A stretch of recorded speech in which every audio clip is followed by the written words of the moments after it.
Fire service है मई चाको खक्ता कलगा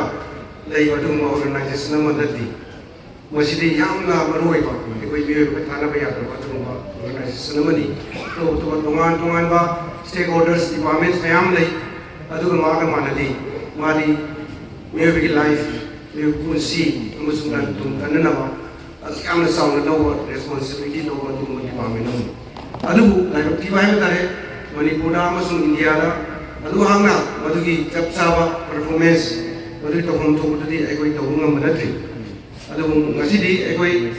खर तौरबू तौब मफम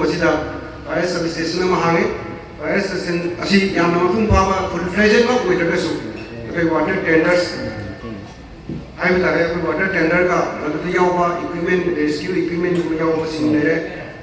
पोर्टेबल पंप लेरनी मी खर लेरनी मनपुर फायर सर्विस हूँ मी चानीगा 70-80 मुक्तनी अखोई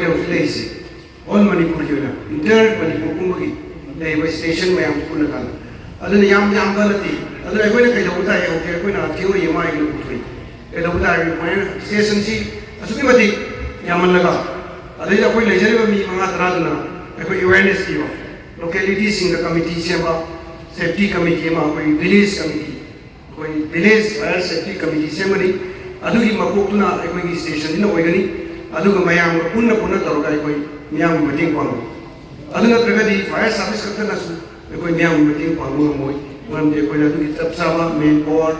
चप चाब इंफ्रास्ट्रक्चर लेना नाते मैम मतें पांगने थमजगे।